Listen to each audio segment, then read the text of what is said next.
I wanted to talk to you about age 8 to 18. You took care of something like, if I have the numbers correctly, 80 pigs, 40 head of cattle.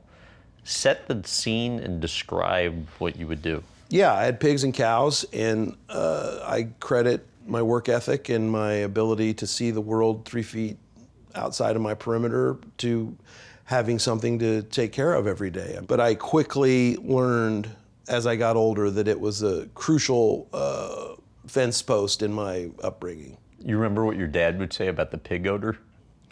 Smells like money. Yeah, he taught me that early on.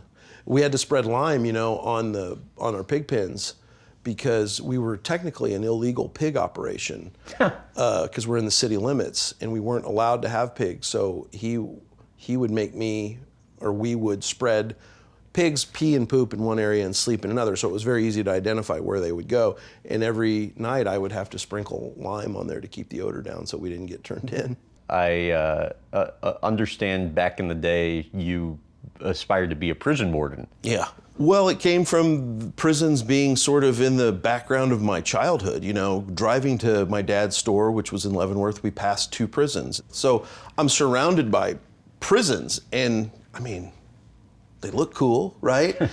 And you can't go there, so just like any sort of kid with an imagination is like, well, what's it like inside? And I always thought, well, I want to go in there, and then put that away, and then went to college. And when I found out you could get a degree in something that took you into a penitentiary for the right reason, I was like, well, I'll do that. So I picked criminal justice. What did your parents say? I didn't want to go to college. That's what my dad told me I had to do, is like, you go to college and find something that interests you, and you'll do good. You'll find success there if it's interesting. I wasn't great in school, and I didn't feel like I had an aptitude for what I had been described college was.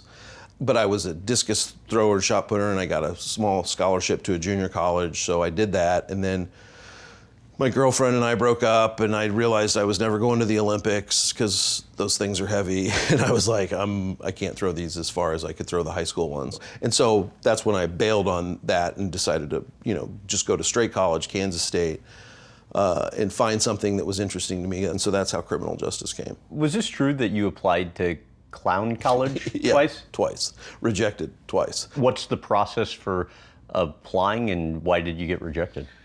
I flew to Chicago. My mom went with me. We flew up, and I had an audition at the Palmer House Hilton right down there in the Loop in Chicago. They taught us a classic Ringling clown sketch, and I did it. And I'd filled out the application, which was it was an incredible application of all these really profound questions. I wish I had a copy of it. But it was a rolling application process, so that as the applicants came in, they would choose you, or maybe put you in the maybe, or throw you in the trash. Well, I was waiting all summer long, so I called them, and just imagine how you'd expect someone to answer at clown college. Hello, really was a clown voice, and I was like, hey, my name's Eric Stonestreet. I applied. Oh yes, you're still on the. They told me I was still in the running, so basically they were waiting for something better or worse to come along to allow me to go in or not. And they always said if you got accepted, you got an envelope full of confetti saying, welcome, you got into clown college. Well, they called me and said, hey, you didn't make it this year, and then they followed it up with a rejection letter, but reapply.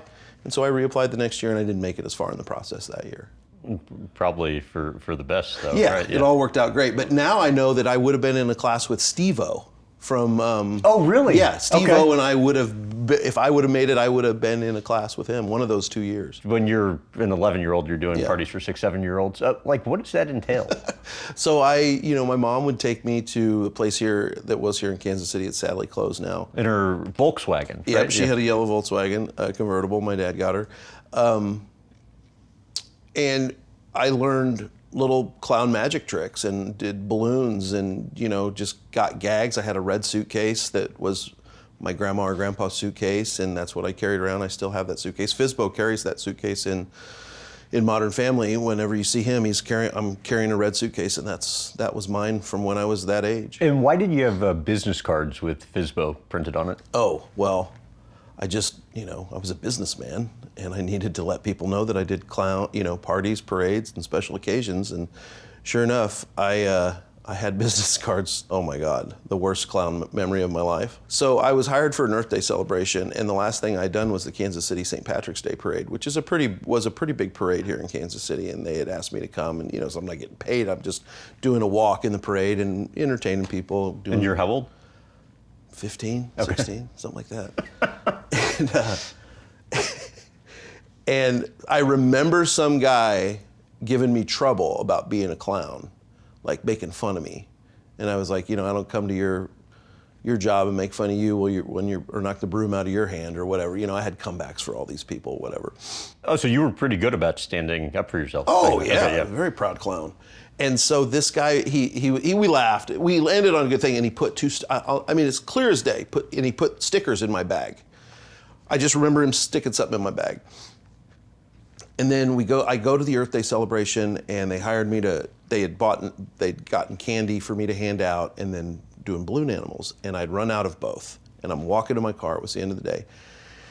These two little African-American kids, come running up to me, Mr. Clown, can we have a balloon? And I was just, devastated that I had nothing for them. But I look in my bag, and I see 2 4-leaf clovers. And I'm like, oh, stickers. How about a sticker? Bump, bump. Off we go, off to my car. And then all of a sudden I hear, Eric. And it's the lady who I knew that hired me to come to the Earth Day celebration. I'm like, oh, she's got my check for me probably or something. She goes, were you handing out stickers?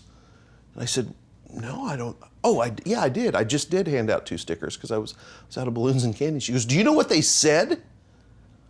And at that moment I was like, holy cow, I don't know what they said. I know they had 4-leaf clovers on them. And she, in slow motion in my life, unfolds that sticker. And I read, F me, I'm Irish. I put 2 F me, I'm Irish stickers on 2 small little African-American kids who ran back to their mom, probably so excited that they'd met a clown and a clown had given them stickers.